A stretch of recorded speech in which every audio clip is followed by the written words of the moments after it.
once we give you time to tell us your journey through life for 10 minutes, then we'll open the floor.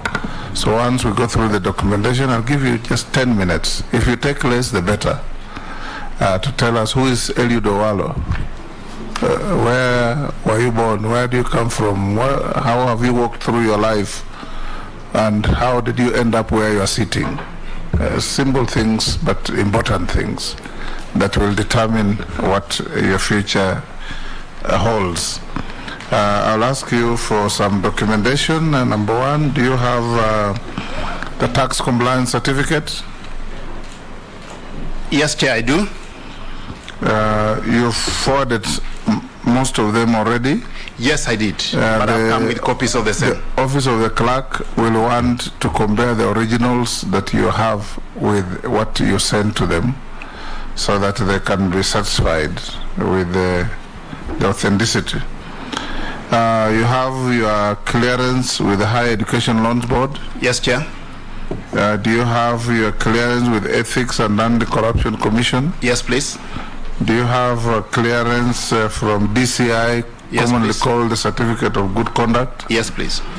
Have you ever been charged and convicted of an offense in a court of law? No. Have you ever been adversely mentioned in any investigatory report of a parliamentary committee or commission? Not at all. Are you a dual citizen of Kenya and any other sovereign? Just Kenyan. Yes, Kenyan. You have your identity card? Yes, please. You will present the original to the clerk. At a personal level, what is your financial net worth? 645 million, Chairman. 645 million. How is it made up? Well, my Nairobi house has got a value of 120 million shillings. Upcountry, my residential house upcountry, Mr. Chairman, is worth 70 million. I own land upcountry worth 200 million. 4 cars worth about 15 million. A hotel facility, not fully complete, but 80 million as at now. Though based on the bill of quantities on completion, it's worth 293 billion. I've ventured heavily into commercial tree planting, and as at now, I estimate that the value proposition of that is 160 million, Chairman. This comes to a sum total of 645 million. Excellent. Now I give you your 10 minutes to tell us the journey of your life. Thank you very much, Chairman. I'm happy to be here. My name is Eliud Owalo. I was born on 27th February, the year 1967, in Asembo. Asembo is in Rarieda district of Siaya County. I went to the local Oboch Primary School before proceeding to Maseno National School for my O-levels, and then subsequently to St. Mary's School Yala for my A-levels.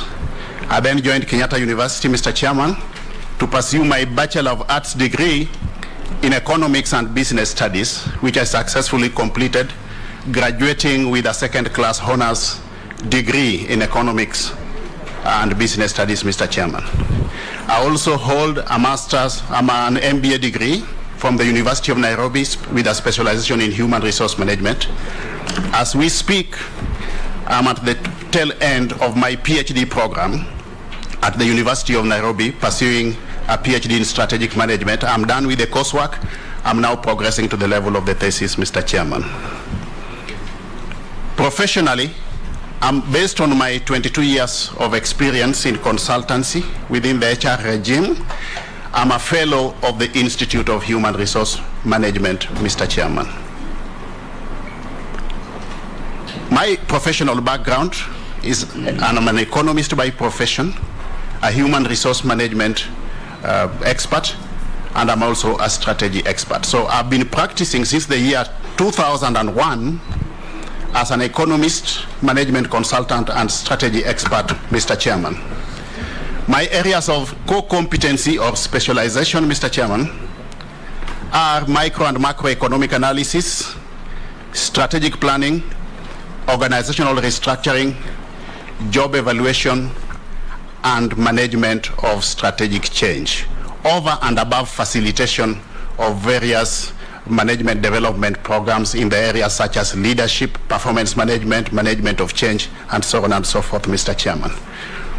I've been practicing as the managing consultant of Eliud and Associates since inception on 6 February 2001. Specifically, Mr. Chairman, with respect to strategic planning, which is my main forte, I've had the honor and privilege of going through an extensive existential experience of having been the consultant for development of most of the strategic plans in this country in the public sector. With respect to ministerial strategic plans, in the year 2008, I was the consultant for development of the strategic plan for Ministry of Justice, which was voted the best strategic plan at that point in time among the ministerial strategic plans, Mr. Chairman. Among ministries, I've had the honor of being the consultant for strategic plan for Ministry of Lands, Ministry of Environment, Ministry of Labor twice, Ministry of Heritage, Ministry of Cooperative Development, Ministry of Provincial Administration, and Interior and Provincial Administration, Mr. Chairman. Within parastatals, I've been privileged to have been the consultant for the development of strategic plan and business plan for the Kenya Ports Authority, Kenya Airports Authority in the year 2010, Kenya National Highways Authority twice in the year 2013 and in 2017, the current strategic plan, Mr. Chairman, for the Kenya School of Government, the first strategic plan for KETRACO, that is Kenya Electricity Transmission Company, the first strategic plan for Competition Authority, the first strategic plan for Kenya Trade Network Agency, the first strategic plan. In the interest of time, that will do. Go on to other areas. Okay, so one thing I want to mention with respect to my professional experience is that in the course of development of these strategic plans, Mr. Chairman, and just for purposes of record, there are over 50 which have developed in the recent past in the public sector. I've also had the opportunity of aligning these strategic plans to relevant policy documents. Because organizations don't operate in a vacuum, Mr. Chairman, but do so within a framework of macro level and even regional and international level policy framework, I've had the existential experience of developing and aligning these strategic plans, not just locally to the Kenya Vision 2030 and its successive medium-term plans, but also regionally to the East Africa Community Vision 2050, the Africa Union's Agenda 2063, and globally to the United Nations Sustainable Development Goals. So from a policy perspective, Mr. Chairman, based on the mandate that I'm expected to execute if this committee certifies my nomination, and of course by extension the full House of Parliament, I stand in good stead from a policy perspective to execute that mandate, Mr. Chairman. I also want to mention that specifically with respect to strategic planning, I've had the honor and privilege of having been the consultant for development of the strategic plan for Competition Authority of Kenya, Mr. Chairman. Why am I mentioning this? I'm mentioning this because I'm expected to execute a CS mandate in an industry which has got few players. This industry, Mr. Chairman, needs to be guided by prudent competition laws, and in this respect, the wealth of experience I gained while developing the strategic plan for the Competition Authority will stand me in good stead as I provide leadership in an industry which is largely characterized by monopolistic, duopolistic, oligopolistic, and perhaps monopolistic tendencies, Mr. Chairman. I'm talking about an industry, Mr. Chairman, with few players, either 1, 2, 3, or with few players but differentiated products. That's what I've said in short. Also, Mr. Chairman, I've been the consultant for development of strategic plan for Kentrade, and this prepares me adequately to discern how to use e-commerce in the conduct of business, which is also integral in the ICT sector. That has prepared me adequately. Also, have been the consultant about 10 years ago for development of strategic plan for the Africa Telecommunications Research Institute, that is AFRALTI. This is a training institution for that industry, and I've gotten a wealth of experience in discerning the operational environment within which telecommunications sector operates, Mr. Chairman. Apart from that, Mr. Chairman, I've had existential experience of serving as a council member of the Kenya School of Government, and my experience in that space also prepares me adequately to understand the operations of the public sector. So, in short, Mr. Chairman, the wealth of existential experience spanning over 22 years which I've gained in the public sector prepares me adequately to understand, comprehend the operational environment within the public sector operates, the policy frameworks that guide or govern that sector, and emerging issues in the operational environment that we need to align to moving forward, Mr. Chairman. Within the political space, Mr. Chairman, may I also mention, for purposes of clarity, that I've had the opportunity to serve in the year 2012-2013 as the head of the CORD Presidential Campaign Secretariat, Mr. Chairman, and also Chief Campaign Manager to the then CORD Presidential candidate. Subsequent to that, I've also had a stint within the ANC party, where I also served as a close ally and strategic advisor to the party leader then of the ANC party, Honorable Musalia Mudavadi, and also ran for a parliamentary seat during the elections, by-elections in Kibra in the year 2019.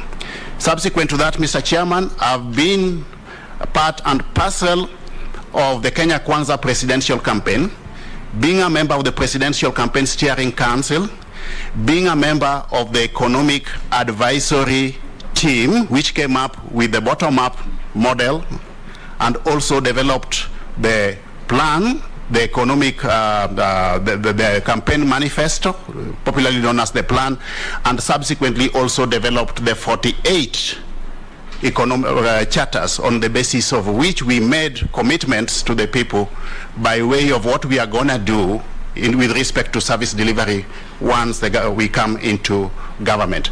I've also served as Deputy Secretary General of the UDA party, responsible for policy and strategy, Mr. Chairman, but I've since then resigned, vacated that position effective 11th of October 2022.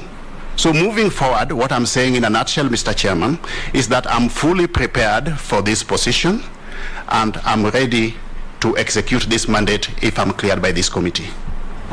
Thank you, Eliud. I will now invite members to ask you any questions or to make any statement towards your nomination, and I'll start with the Deputy Speaker.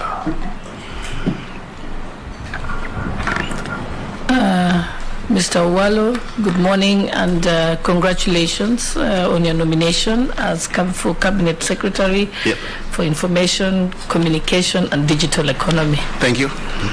I think this is something Kenyans want to know.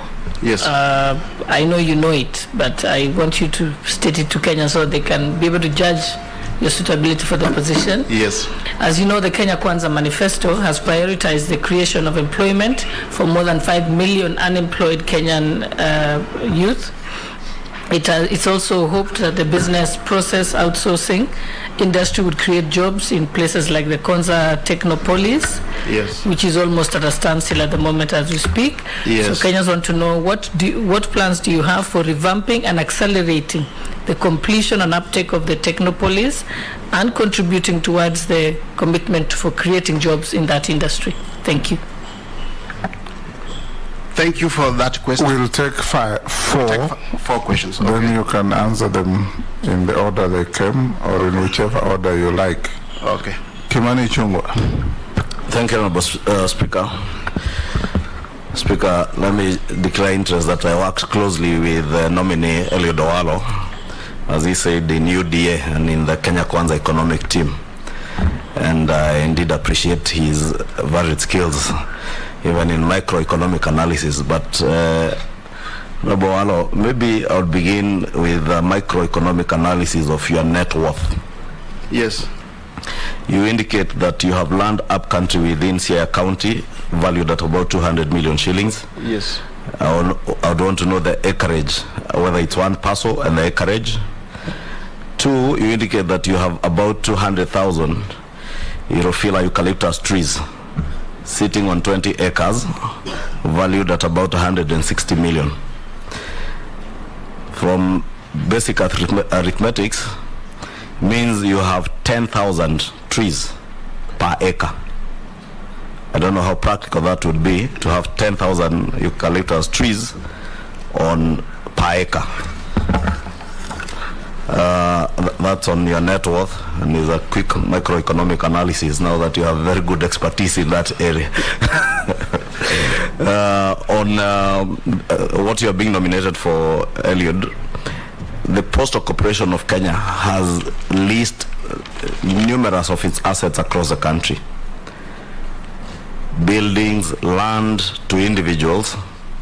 I would want to hear whether you may want to review some of these leases and their benefit to the corporation, because this is a corporation that's now on its deathbed. Employees at the Postal Corporation of Kenya are going for months without pay, while numerous of its assets are not deriving value for it. I'd also want to hear your thoughts on the sale of telecom spectrum, especially in the last 1 year, telecom spectrum that have been sold, and to the benefit of 2 prominent families in this country, and not to the benefit of the country or the sector that you're going to work in. I think I'll take that for now, Mr. Yes, Honorable Chair. Let me also declare that Mr. Wallo and I both hail from Siaya County. And besides, we have worked previously very closely with Mr. Wallo in ODM. Remember, during those days, Eliud, I, and a few others were what I would call ideological soulmates. And so on that basis that I want to proceed with my questions. One, Mr. Wallo, you will recall during those heady days, some 2 incidents. One is on the 14th of January, 2015. You led a team to Langata Primary School at the height of the controversy surrounding the alleged grabbing of its land by certain private developers or investors. You later addressed the media at the school compound, castigating these private developers, okay? And in fact, you are quoted to have said that these developers had hatched the plot to grab the land towards Christmas Day of the previous year and completed the fraudulent transaction within a matter of days through the connivance of the relevant state organs. What I want to know is if you still hold the view, very strong view that you held then, that primitive accumulation of wealth and grabbing of public property is something to be eschewed, something to be frowned upon. 2 is on the 16th of July 2013. Remember, you were summoned by the DCI over allegations of a plot to destabilize the then Jubilee government. Okay? And you went on record again to clarify that the summon had been made by a Mr. Cheriot of the DCI, who had wanted you to clarify certain issues. Well, when you came out, of course, you decried this kind of move as an abuse of state power and misuse of government institutions. Do you still hold that view? Thirdly, as I finish, is I have gleaned through your private website, and in that private website, you pride yourself as a market leader in the field of organizational restructuring. I would want to know what kind of restructuring we envisage, particularly with the Media Council of Kenya, which will be under your ambit or purview when you are confirmed. Remember the case of the CEO of this council arbitrarily attempting to throw out a board member, and Parliament had to come in to stop that illegal move. And again, the issue of funding of the council. How is the council accountable for the funds that are appropriated to it? Okay. Finally, is the elephant, the big animal called Government Advertising Agency. This agency has become a tool being used by the state to stifle freedoms, as envisaged under Article 33, that's of expression, 34, media freedom, and 35, the right to information held by the state. It is also being used to punish certain media houses by denying them advertisements. So what are you going to do to reform this area? Thank you. Robert. Yeah, thank you, Chair.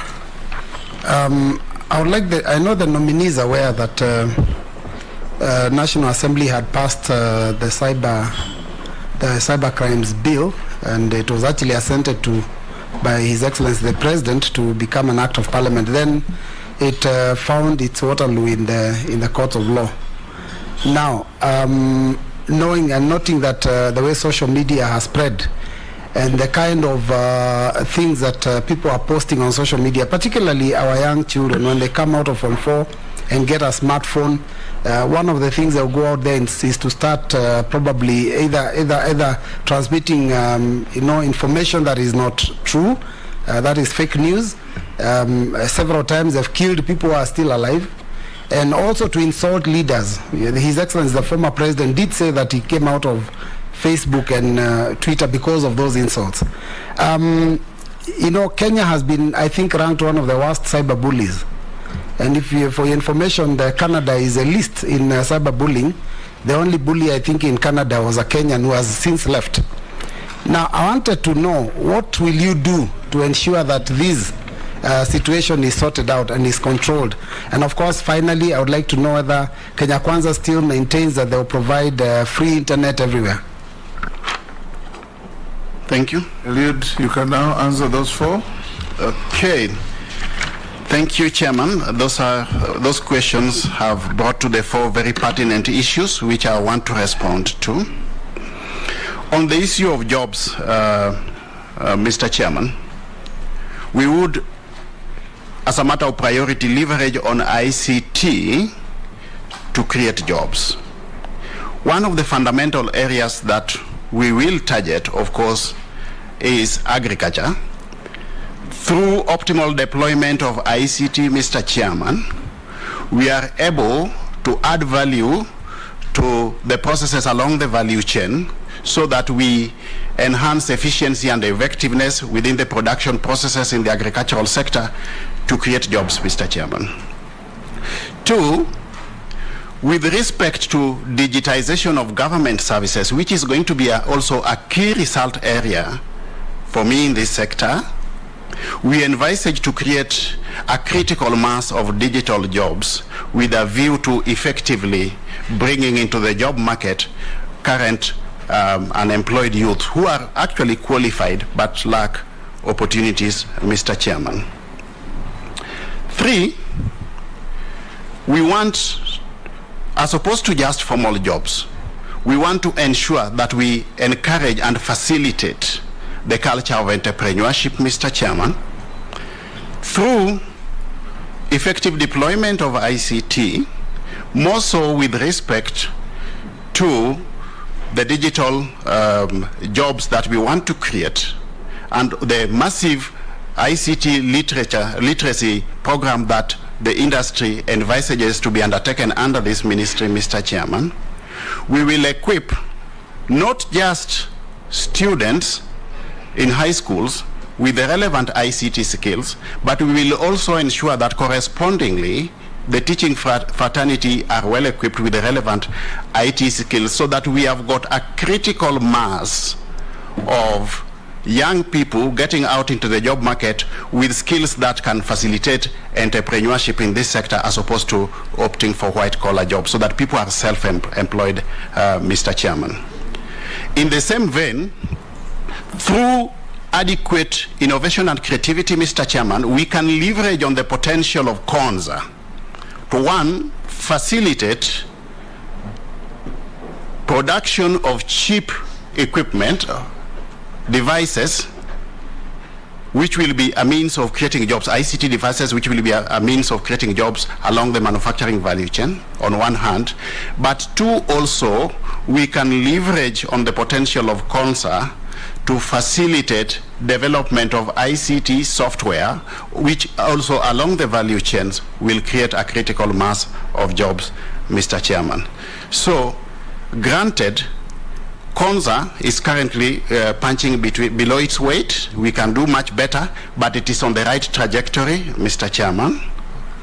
And if we put into place appropriate measures and means of revamping the operations of Konza, including but not limited to enhancing its status by anchoring its operations on the mandate provided through an act of parliament, we can actually enable Konza to operate at optimal capacity levels, Mr. Chairman. The second question was in relation to the net worth, more so with respect to the commercial trees which I plant. My proposition, Mr. Chairman, was that I am able to attach a value of 160 million shillings to these trees, and the Honorable Member for Kikuyu, Honorable Chungwa, has indicated that this will amount to 10,000 trees per acre, Mr. Chairman. I stand guided on this, but I believe that what I gave is actually a rough estimate of what the value proposition is based on valuation reports which I've gotten, Mr. Chairman. But I can counter-check that. With respect to the Postal Corporation of Kenya, the issue of the properties that the Postal Corporation owns, I do believe, and I'm a strong advocate of organizations. Chairman, the nominee indicated you have a valuation. Come again? You have a valuation, or is that? Not a valuation report, but estimates, which have been given. Yes, yeah. I don't have the valuation report here. Okay. Yeah, but I can get it. But the land is in where, in Siaya? It's Siaya, yes, Siaya County. Acreage? Acreage is over 200 acres. You're out of order, Honorable Kimani. Yeah. You have to do it through the chair. You're just engaging the witness. Okay. The acreage is over 200 acres. Sorry, because I had asked the specific questions and it was not answering specifically, because I had asked the actual acreage. Yes. And the trees had indicated it would average 10,000 trees per acre, which if you try and squeeze 10,000 trees on an acre, they will not fit. Perhaps I need to look at the whole, re-engineer that whole space with respect to the statistics, Mr. Chairman, but the acreage is about 200 acres, out of which, as we speak, about 20 acres is on Europhila trees. But I can actually counter-check this fact and get back to the committee at an appropriate time. On the issue of Postal Corporation owning properties which are underutilized, from a private sector perspective, I'm a strong advocate of organizations concentrating on their core business, Mr. Chairman. And perhaps this could be an avenue of diversifying the revenue stream if we could get certain partners of partners from the private sector partnering with Postal Corporation to develop some of these properties instead of leaving them idle. This could actually be a means of diversifying the revenue streams of Postal Corporation, Mr. Kenya. On the sale of telecom, one, my understanding is that telecom holds a critical mass of strategic ICT infrastructure that serves various facets of our Kenyan economy, Mr. Chairman. Strategic in the sense that some of these are critical factors or critical services within the government ecosystem. As much as telecom had gone private, it would be prudent that as much as we advocate for privatization of entities, this should not compromise national security, in my understanding, Mr. Chairman. This is something that I believe the National Treasury, which holds shares in that entity on behalf of the Kenyan public, took into due consideration. And I promise that if I'm successful at this stage upon assumption of office, I'll quickly consult with my counterpart at the National Treasury so that we get a feasible way forward on the issue of telecom, while not at the same time negating the principle of privatization, which I hold very dear, Mr. Chairman. Now, on the issue of my ideological orientation, the honorable member has mentioned that on the 14th of January 2015, I raised issues with the grabbing of Langata Primary School land and whether or not I still hold the same position. Now, I'm a strong believer in good governance, Mr. Chairman, and the issues that I raised at that point in time perhaps brought this issue into the public domain. I believe that these issues are now before the courts of law, and we need to wait for our judicial system to bring this to a logical conclusion, Mr. Chairman. Now, as much as we need to hold dear the principles of good governance, I, in the same vein, believe that we need to allow independent institutions, Mr. Chairman, to execute their mandate without any undue influence from any sector in government. And if institutions are independent, let us not have any other arm of government interfering in the independent institutions or the operations of those independent institutions. So I believe that the institutions which are charged with this responsibility will execute their mandate with respect to this case to a logical conclusion. And at that point in time, we will stand guided accordingly, Mr. Chairman. There's also the issue of I having been summoned to the CID headquarters on 16th of July 2013 on alleged matters of having some intentions to destabilize the then Jubilee government. Mr. Chairman, it is indeed true that those summons were issued. One morning, I got those summons. I organized myself quickly and reported to the CID headquarters. But when I got there, I came to realize that the CID acted on some claims or allegations by some anonymous complainant. And at that point in time, the CID had not ascertained the veracity or otherwise of those allegations. I was indeed asked to write a statement, but I declined as a matter of principle because I felt that it was incumbent upon the CID to undertake its investigations. And once they had conclusively undertaken their investigations and come up with a technically feasible position, they were at that point then in time duty-bound to support me. But I was not going to help the CID in undertaking its investigations, Mr. Chairman.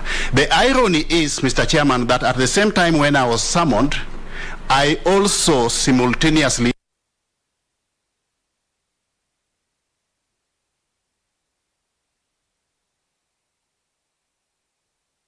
dial *811*290# to get Psalms 29 verse 11 as your skiza tune. Psalms chapter 29 verse 11.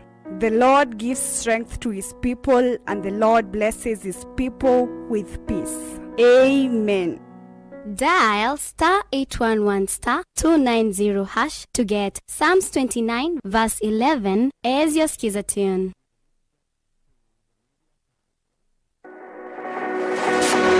Upanga uweza